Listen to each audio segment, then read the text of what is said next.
Hello students, आज मैं आपके लिए लेके आई हूँ 10th क्लास का स्टेट बोर्ड्स महाराष्ट्र का लेसन नंबर 6 गिरधर नागर।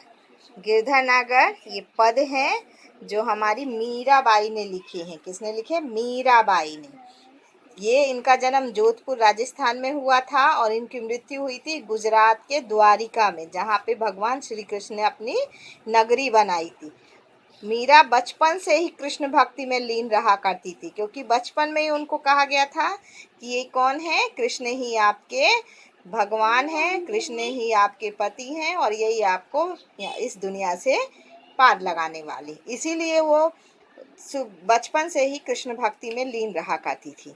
इसके बाद उनकी शादी हुई। शादी के बाद भी उनका मन उसी में लगा रहा। वो जाती थी, जहाँ भी भजन होते थे तो गाती थी, 4 लोगों के बीच में बैठकर। इसीलिए उनको गृह त्याग यानी गृह त्याग दिया उन्होंने बाद में। फिर मंदिरों में जाकर भजन सुनाया करती थी। और मीराबाई के भजन और उपासना माधुर्य भाव से, माधुर्य मतलब होता है प्रेम भाव से उत्प्रोत थे और उनके पदों में प्रेम की तल्लीनता समान रूप से पाई जाती थी। ठीक है, तो आज हम ये मीराबाई के पद पढ़ेंगे। तो पहला है हमारे पास, यहाँ पे देखो, मेरे तो गिरधर गोपाल, मेरे तो गिरधर गोपाल, दूसरो ना कोई, दूसरो ना कोई। कोई मीन्स क्या होता है? कोई। कोई मीन्स क्या है? कोई। ठीक है। जाके सिर मोर मुकुट है, मेरो पति सोई। जाके मतलब जिसके, सोई मतलब वही। ठीक है, तो जाके मेरे तो गिरधर, मीराबाई यहाँ पे क्या कहती हैं कि मेरे पति कौन है? गिरधर गोपाल है, उनके सिवा कोई दूसरा नहीं है। और वो उनकी बताती कैसे, उनका एग्जाम्पल कैसे देती हैं कि हम उनके सिर पे क्या है?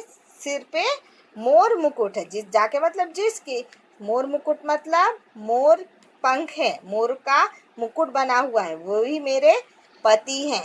छाड़ी दई कुल की कान कहाँ करी कोई। छाड़ी दई मतलब क्या होता है? छाड़ दई मतलब होता है छोड़ना, और दई मतलब देना, कुल मतलब मर्यादा, और कानी मतलब भी मर्यादा ही होता है, और करिए मतलब कहने दो।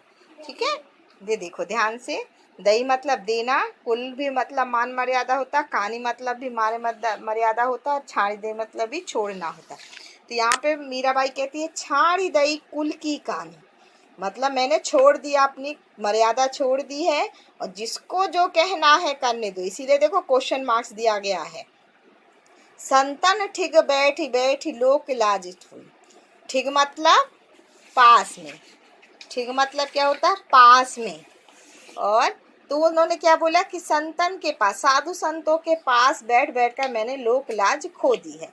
अंशुअन जल सींच सींच प्रेम बेली बोई। अंशुअन मतलब आंसू और सींच मतलब सींचना। ये देखिए सींचना।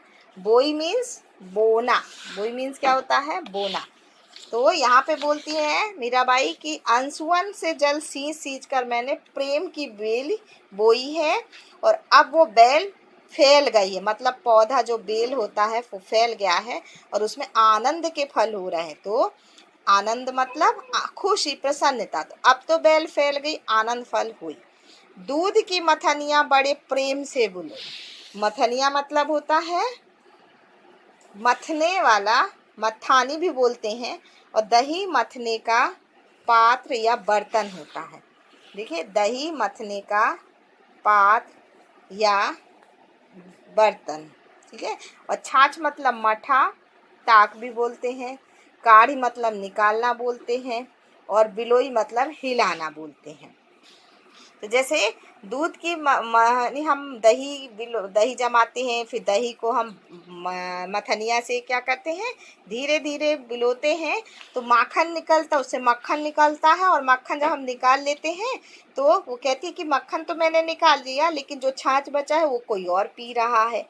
भगत देखी राजी हुई, जगत देखी रोई। भगत देखी जा, भगत मतलब होता है यहाँ पे लोगों से है कि जो संसार है, जो लोग गाना यानी भगवान की भक्ति में लीन रहते हैं, भजन करते हैं, जो अच्छे से रहते हैं, उनको देखकर वो खुश होती है। लेकिन इस संसार को देखकर रोती है कि जहाँ पे ऐसी निराशा छाई हुई है, दुख है, तो उन्हें देखकर वो रोती है। तो कहती है दासी मीरा लाल। अभी मीरा कहती है कि गिरधर तारो अब मोहे। अब वो कहती है कि हे भगवान, हे गिरधर, अगर मुझे इस संसार से तार दो। तो ये हुई मैंने आपको समझा दिया अपनी भाषा में। और ये देखिए इसका मेन जो दिया गया है, इसमें यहाँ पे पुस्तक के द्वारा जो इसका अर्थ दिया है, भावार्थ दिया है, वो ये है। गिर को धारण करने वाले गायों के पालक कृष्ण के सिवा मेरा और कोई नहीं है। जिनके मस्तक पर मोर मुकुट है, वही शोभित है, वे ही मेरे पति हैं। उनके लिए मैंने कुल की मर्यादा छोड़ दी है, चाहे कोई मुझे कुछ भी कहे। संतों के पास बैठ बैठकर मैंने लोक लाज त्याग दी है। मैंने अपने प्रेम रूपी बेल को अपने अश्रु रूपी जल से सींच सींच कर बड़ा किया है। अब तो यह बेल फैल गई है और इसमें आनंद रूपी फल लगने लगा है। मैंने दूध जमाने के पात्र में दही को मथानी से बड़े प्रेम से बुलोया है और उसमें कृष्ण रूपी मक्खन को निकाल लिया है। शेष छाछ रूपी निस्सार जगत को छोड़ दिया है। कृष्ण भक्तों को देखकर मैं प्रसन्न होती हूँ, परंतु संसार का व्यवहार देखकर मुझे दुख होता, मैं रो पड़ती। गिरधरलाल, मीरा तो आपकी दासी से संसार रूपी भवसागर से। इसके बाद सेकेंड वाला लेते हैं हम, मीराबाई के पद देखिए। हरि बिन कून गति मेरी, तुम मेरे प्रतिपाल कहिए मैं रावरी चेरी। हरि बिन मतलब होता है बिना। क्या होता है? बिना। कूण मतलब कहाँ। गति मतलब आश्रय। और प्रतिपाल मतलब पालन करने वाले। और रावरी मतलब क्या होता है? आपकी। क्या होता है? आपकी। और चेरी मतलब दासी। यहाँ पर बोला गया है कि हरि के बिना मेरा आश्रय कहाँ है। तुम ही मेरे प्रतिपाल हो मतलब पालनहार हो, और मैं आपकी क्या हूँ? दासी हूँ। आदि अंत निज नाव तेरो हिमायु फेरी। आदि अंत नाच। नाव मतलब क्या होती है? नाव। यहाँ पे नाव का नाम से है, नया भी है। हिमायु मतलब जपना या हिलाना भी होता है। और फेरी मतलब फिराना। ठीक है। इसके बाद यहाँ पर है देखिए कि आदि अंत नाव है, तो मैं आपके नाम की एक माला जपती रहती हूँ, फेरी लगाती रहती हूँ, और बेर बेर आपको बार बार पुकार रही कि और प्रभु मैं आपको बार बार आरती भी कर रही, बार बार आपका नाम भी जप रही हूँ। ये संसार विकार सागर बीच में घेरी। संसार मतलब क्या होता है? ये संसार विकार है। विकार मतलब क्या होता है? कि जो कष्ट है। ठीक है। विरहणी। आरती मतलब आलसा। बूढ़त मतलब डूबना। ठीक है। यहाँ पर बोलती है कि ये संसार क्या है? विकार है, कष्टों से यानी घेरा हुआ है। और नाव फाटी प्रभु पाल, बांधो बूढ़ा थे मेरी। जो नाव है, उस नाव में जो चल रही, तो पाल मतलब होता है कपड़ा जो एक बांधते हैं हम नाव में, तो वो फट गया है। तो यहाँ पर बोल रही है मीराबाई कि मेरी वो नाव की पाल फट गई है और आके आप बांधो, नहीं तो वो आज ये नाव बूढ़ जाएगी मेरी। विरहणी पिपटी पाट जोखे राख्यो ने। विरहणी मतलब वियोग से। क्या होता है? वियोग। ये देखो, वियोग की मारी। पिपकी मतलब होता है पपीहा। बाट मतलब रास्ता देखना। राख्यो मतलब रखना। ठीक है। नेरी मतलब पास। शरण मतलब आश्रय। रटत मतलब रटना। ठीक है। दिख रहा आपको बच्चा? तो यहाँ पर बोले कि विरहणी, जिस तरह आपने देखा होगा कि पपीहा एक पानी की बूंद के लिए तरसता रहता है, वो बाट देखता रहता है, उसी तरह यहाँ पे भी मीराबाई वियोग में उनकी भगवान की राह देख रही कि कब वो आएंगे और कब मुझे यहाँ से संसार से पार लगाएंगे। तो दासी मीरा राम रटत है, मैं हूँ शरण तीर। दासी क्या करती है? मीरा का भगवान का नाम रट रही है और वो बोलती है मैं आपकी शरण में आई हूँ। ठीक है। तो ये मेरी बताई हुई आपको ये समझ में आया? इसका आपको ये अर्थ यहाँ पे दिया गया है। देखिए कि हे हरि, आपके बिना मेरा कौन है, अर्थात आपके सिवा मेरा कोई ठिकाना नहीं। आप ही मेरे पालन करने वाले हो और मैं आपकी दासी हूँ। मैं रात दिन हर समय आपका नाम जपती रहती हूँ। मैं बार बार आपको पुकारती हूँ क्योंकि मुझे आपके दर्शनों की तीव्र लालसा है। यह संसार विभिन्न संसार के दोष और विकारों से भरा हुआ है, जिसके बीच में मैं घिर गई हूँ। इस संसार रूपी सागर में मेरी नाव टूट गई है। तो हे प्रभु, आप शीघ्र इस नाव की पाल बांध कर, अन्यथा यह जीवन नए नौका इस संसार में डूब जाएगी। हे प्रियतमा, यह विरहणी निरंतर आपकी बाट जोड़ती रहती है, आपके आगमन की प्रतीक्षा करती है। आपकी यह दासी मीरा सदा आपके नाम का स्मरण करती है। मैं आपकी शरण में आई हूँ। ठीक है, तो ये वीडियो आपको पसंद आया तो लाइक कीजिए, सब्सक्राइब कीजिए और शेयर कीजिए। तो लास्ट का हमारा है मीराबाई के पद में, फागुन के दिन 4 होली खेल मनारी। फागुन में होली आती है ना, होली में 4 दिन की रहती, तो वो बोलते हैं होली के 4 दिन है तो खुशियों से मना। बिन करताल पखावज बाजे अणहद की झनकारे। पखावज मतलब होता है एक विशेष प्रकार का वाद्य यंत्र होता है। क्या होता है? वाद्य यंत्र। बाजे मतलब बज जाना। अड़हद मतलब हजारों स्वर आते हैं। छत्तीसों मतलब श्रेष्ठ या 36 भी हम बोल सकते हैं।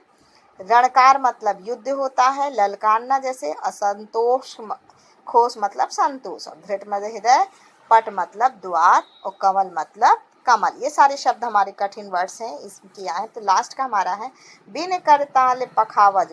बिना करताल के कई प्रकार के वाद्य यंत्र बज रहे हैं। अनहद की झनकारी, कई प्रकार की झनकारी आवाजें आ रही है। बिन सुर राग छतीसो गावे, बिना सुर ताग के फिर भी श्रेष्ठ गा रहे हैं लोग।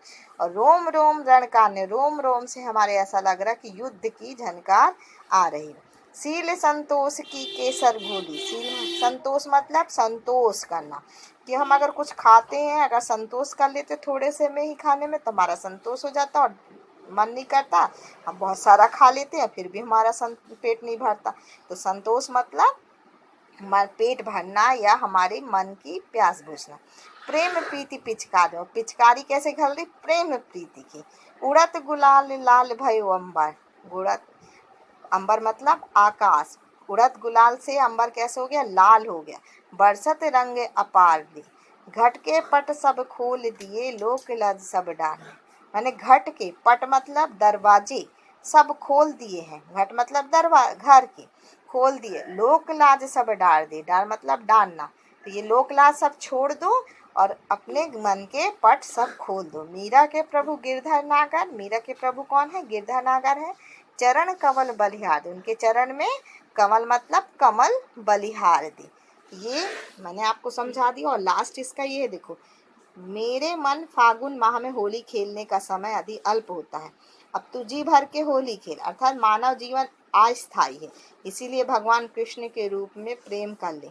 जिस प्रकार होली के उत्सव में नाच आदि का आयोजन होता है, उसी प्रकार कृष्ण प्रेम में मुझे ऐसा प्रतीत होता है कि मानो करताल पखावज आदि बाजे बज रहे हैं और अनहद नाद का स्वर सुनाई दे रहा है, जिसे मेरा हृदय बिना स्वर और राग के अनेक रागों का लाप करता रहता। मेरा रोम रोम भगवान कृष्ण के प्रेम के रंग में डूबा रहता है। मैंने अपने प्रिय से होली खेलने के लिए शील और संतोष रूपी केसर का रंग घोला है। मेरा प्रिय प्रेम ही होली खेलने की पिचकारी है। उड़ते हुए गुलाल से सारा आकाश लाल हो गया है। अब मुझे लोक लज्जा का कोई डर नहीं है, इसीलिए मैंने हृदय रूपी घर के दरवाजे खोल दिए। अंत में मीरा कहती है कि मेरे स्वामी गोवर्धन पर्वत को धारण करने वाले कृष्ण भगवान हैं। मैंने उनके चरण कमलों में अपना सर्वस्व न्यौछावर कर दिया है। Thank you.